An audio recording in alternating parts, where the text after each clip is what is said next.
Hola amigos de Católicos por Convicción, soy Ricker Meléndez y hoy vamos a hablar de un tema que ha causado revuelo en el mundo de la apologética. Imaginen esto, están viendo un debate entre un católico y un protestante y de repente uno de ellos sugiere que una figura clave de la historia cristiana quizás nunca existió. ¿De quién estamos hablando? De San Ignacio de Antioquía, un padre de la Iglesia, discípulo de Juan el Apóstol y mártir de la fe.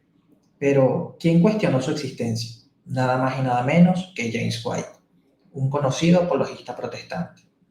Hoy vamos a analizar este polémico debate, entender por qué esto importa y sobre todo reflexionar sobre la importancia de defender la verdad histórica de nuestra fe. Pero antes de continuar, si eres nuevo aquí, te invito a suscribirte a nuestro canal. Somos un ministerio que busca formar cristianos sólidos en su fe, porque somos cristianos en formación, católicos por convicción. Dale like al video, compártelo y activa la campanita para no perderte ningún contenido. Para entender este tema, necesitamos un poco de contexto. Recientemente, James White debatió con Joe Smeyer, un apologeta católico de Catholic Answer, sobre si la misa es un sacrificio propiciatorio. Este debate tuvo momentos intensos, pero hubo uno que dejó a todos boquiabiertos. James White cuestionó la existencia de San Ignacio de Antioquía. Eso no me lo esperaba. Pero antes de llegar a eso, hablemos de un momento en el que Joe Smeyer dominó el debate. En un punto, White intentó argumentar que si Pedro menciona que hombres incultos e inestables distorsionan las palabras de Pablo, entonces los hombres bien formados y estables deben interpretarlas correctamente. ¿Suena lógico? Pues Joe le demostró que no. Veamos este extracto del video del debate. So there are objectively verified, the scriptures are clear enough. Peter warns that untaught and unstable men distort Paul's words. But he also says Paul is hard to understand. And then, but if he says untaught and unstable men, would it not follow that a taught and stable man can understand Paul's words and can accurately handle what he wrote? No, it doesn't. That doesn't follow logically. Doesn't follow? No. Then why did he use the term untaught and unstable men? There's two warnings he gives in that passage. One is that Paul's writings are hard to understand, and the second is that there are wicked men who are misusing Paul's writings. Why does he say untaught and unstable Because if that's it does a not description of the follow? people he's warning about. Okay. Like if I said Gnostics misuse this text, that doesn't mean if you're not a Gnostic you're going to use it correctly. That doesn't follow at all. That's not logical. It might be true, but you can't prove it from the text.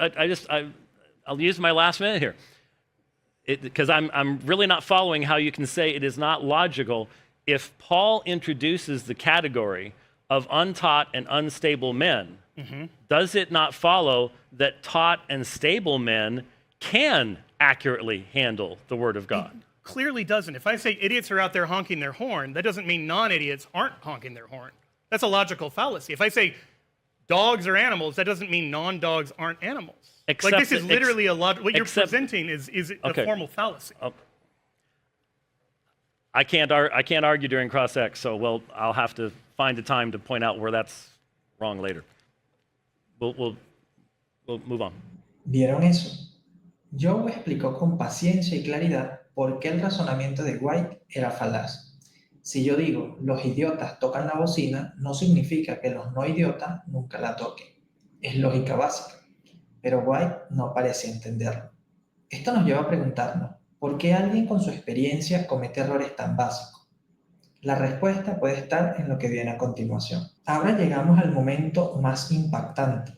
En el debate, James White dijo algo que dejó a todos perplejos.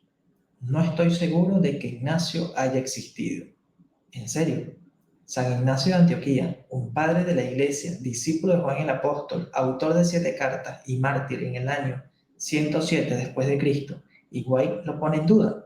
Veamos otro extracto de video del debate. Since I was in seminary, and I'm not sure if you're aware of this, over the past 25 years, there has been a tremendous amount of skepticism as to whether Ignatius even existed and which letters are actually, because there's a Latin and there's a shorter and I was not taught that, but I'm sort of Okay. catching up with that. I hope Yeah, Ignatius Candida wrote. Moss and people like that are I taking that hope. view, but it is a fringe view in I scholarship. hope.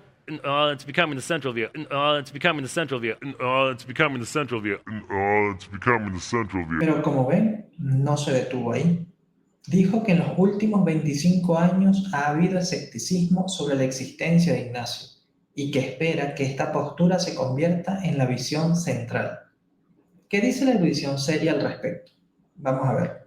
Comencemos con John Paul Laux, un académico con amplia formación en historia de la Iglesia, quien ha estudiado en instituciones prestigiosas como la Universidad de Cambridge.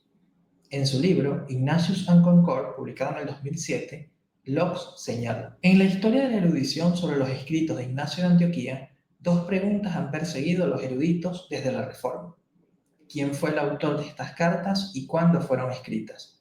Estas dos preguntas se respondieron a lo largo de las divisiones teológicas de la Reforma, con los eruditos católicos defendiendo su autenticidad y los eruditos protestantes rechazándola. Sin embargo, a finales del siglo XIX, la cuestión de la autoría había sido resuelta, en gran medida por las investigaciones independientes de Theodore Sand y el obispo J.B. Lightfoot, quienes concluyeron que las 7 cartas de la Recensión Media fueron escritas por Ignacio, obispo de Antioquía, y que aparecieron a principios del siglo II, en algún momento durante el reinado del emperador Trajano. Esto lo encuentran en la página 28 de dicho libro. Locke subraya que la cuestión de la autoría se ha aclarado gracias a la investigación académica, lo que respalda la autenticidad de las cartas ignacianas. A continuación, tenemos también a Allen Brent, un destacado académico en la historia de la Iglesia y la teología. En su obra Ignatius of Antioch, A Martyr Bishop and the Origin of Episcopacy, Ignacio de Antioquía, un obispo mártir y el origen del episcopado, publicado en el 2007, Brent argumenta que si las cartas ignacianas hubieran emanado del último cuarto del siglo II, se habrían parecido mucho más a la Recensión Larga, menos ciertamente las enmiendas trinitarias. También deberíamos haber esperado citas como las de Justino Mártir, de los Evangelios canónicos, las epístolas y el Antiguo Testamento. Por estas y muchas otras razones, hemos argumentado que los ataques recientes a la autenticidad de la Recensión Media fracasan. Esto lo encontramos en la página 143 de dicho libro. La descripción del libro en Amazon dice que Brent defiende la autenticidad de las cartas de Ignacio al mostrar cómo su condena en Antioquía y su viaje a Roma se alinean con lo que conocemos de la Iglesia de Antioquía en el siglo I. Ignacio emerge como una figura polémica en un contexto de conflicto interno, proponiendo un modelo de liderazgo eclesial centrado en un solo obispo. Podemos ver también en la página de Amazon algunos comentarios de diversos académicos respecto a este trabajo del profesor Allen Brent. El doctor John Binks comenta: Allen Brent argumenta convincentemente a favor de la autenticidad de las 7 cartas, generalmente atribuidas a Ignacio. Ellas nos ayudan a comprender a los padres de la Iglesia y sus luchas, y también a compartir con ellos su búsqueda de la verdad. El profesor Paul Foster, de la Facultad de Teología de la Universidad de Edimburgo, nos dice: Allen Brent es un experto mundial líder en Ignacio, y sus epístolas. Aquí ha escrito una exposición maravillosamente atractiva y bellamente elaborada de la vida y el pensamiento del obispo mártir de Antioquía. Con gran perspicacia aborda con destreza una serie de cuestiones controvertidas relacionadas con los escritos ignacianos, como la extensión del corpus, el contexto histórico del origen de ese debate en la era puritana y la naturaleza del episcopado tal como lo concibió Ignacio. Sin embargo, el punto fuerte de este libro es el tratamiento sumamente comprensivo y perspicaz de la procesión del mártir, de Ignacio cuando fue transportado a su destino en Roma. Brent lleva a sus lectores no solo a una profundidad mayor en la mente de Ignacio, sino también en el espíritu intelectual de la época en la que vivió el obispo de Antioquía. Se trata de un volumen muy significativo, accesible tanto para académicos, estudiantes y lectores interesados. Sin duda, cambiará muchas percepciones sobre Ignacio y hará una importante contribución a futuros debates. Mark Edward, profesor de patrística en la Universidad de Oxford, afirma que este libro es la mejor introducción disponible al mundo de Ignacio de Antioquía, a su propósito en la composición de sus 7 cartas y a las controversias en torno a la autenticidad e integridad del corpus. Bren hace accesible al lector general las conclusiones de su estudio magistral Ignacio de Antioquía y la Segunda Sofística, demostrando que los actos y aspiraciones representados en las cartas habrían sido ininteligibles para un lector que no participara en la cultura cívica de principios del siglo II. La originalidad infalible de Bren, sus eruditas digresiones y su disposición a adoptar nuevas posiciones sobre viejas controversias aseguran que su libro no sea solo una contribución más a un debate abstruso, sino la señal para un cambio de paradigma en la escritura académica sobre este arquitecto vivaz, excéntrico e intrépido de la unidad cristiana. La revista de Estudios Religiosos en el 2009 hizo este comentario. Este es un estudio sobresaliente de Ignacio de Antioquía, su vida y su época, algunas contribuciones teológicas clave y los debates históricos y literarios en torno a sus cartas. Escrito con claridad y lógica, este volumen ofrece una excelente introducción a Ignacio y su mundo. Finalmente, tenemos el trabajo publicado en el año 2021 por el ya mencionado profesor Paul Foster de la Universidad de Edimburgo, Reino Unido, titulado El problema ignaciano, las recensiones de un corpus de cartas como reflejo de preocupaciones y desarrollos teológicos, en el cual podemos leer: dentro del corpus de escritos ignacianos y también dentro de las diversas formas de la colección son evidentes varias preocupaciones teológicas, muchas de las cuales reflejan la evolución teológica por derecho propio. En consonancia con el consenso académico general, se argumentó que la recensión media de las 7 cartas de Ignacio no solo era la forma recuperable más temprana del corpus, además que la recensión media también podría entenderse como los escritos auténticos de Ignacio. Esto respalda la comprensión académica estándar y se basa en una serie de argumentos que se han reunido a favor de esta posición desde finales del siglo XIX en adelante. Este comentario de Foster es crucial, ya que establece la recensión media de las cartas de Ignacio no solo como un documento antiguo, sino como un reflejo auténtico de su pensamiento y de la teología primitiva de la Iglesia. Su afirmación de que estas cartas encapsulan preocupaciones teológicas específicas refuerza la idea de que Ignacio no solo fue un líder eclesiástico, sino también un pensador, cuyas ideas han influido en el desarrollo del cristianismo. Esto contribuye a la autenticidad de su figura y sus escritos, enmarcándolos en el contexto de una comunidad cristiana en evolución. Como pueden ver, la erudición seria no tiene dudas. Ignacio existió y sus cartas son auténticas. Entonces, ¿por qué White cuestiona esto? La respuesta puede estar en lo que Ignacio enseñó. En sus cartas habla claramente sobre la Eucaristía como el cuerpo y la sangre de Cristo y sobre la estructura jerárquica de la Iglesia. Estas enseñanzas son incómodas para la teología de White, así que, en lugar de enfrentarla, prefiere cuestionar la existencia de Ignacio. Pero aquí hay algo que no podemos pasar por alto. James White, en otras ocasiones, ha citado a San Ignacio de Antioquía para defender la deidad de Cristo. Por ejemplo, en un artículo publicado en su propia página web, White usó a Ignacio como una fuente confiable para refutar a quienes niegan la divinidad de Jesús, como los testigos de Jehová. También, en un debate del año pasado con un unitario, James White cita a San Ignacio de Antioquía para defender que Jesucristo es Dios, Yahvé. Veamos. It is very difficult to do a rebuttal when none of your presentation was addressed. None of the key texts that specifically identified Jesus as Yahweh were addressed, refuted, dealt with, even mentioned. Now, I'd like to point out Dr. Tuggy had my book. There's an entire chapter. Every text that I presented is in the book. So now he's only got 10 minutes in his rebuttal to actually engage exegetically with these texts, unless we just heard how that's going to be dealt with. And that is, well, there are difficult texts to understand, maybe you just go with the majority view.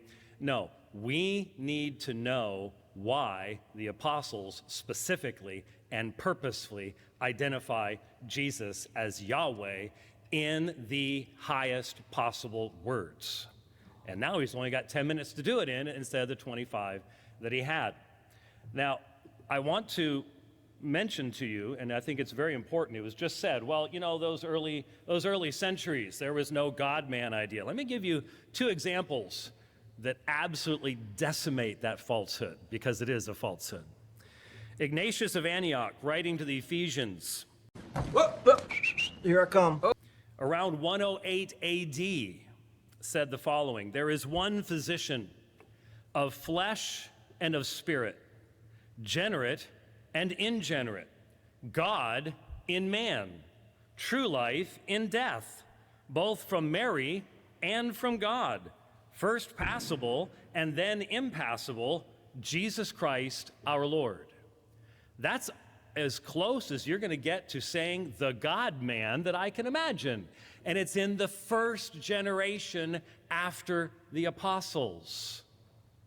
Those are the words of Ignatius of Antioch. Melito. Entonces, ¿por qué ahora cuando Ignacio confirma una doctrina católica, White niega hasta su existencia? Esto parece ser un claro caso de deshonestidad intelectual. Amigos, esto no es solo un debate académico, es una cuestión de defender la verdad histórica de nuestra fe. ¿Qué piensan ustedes?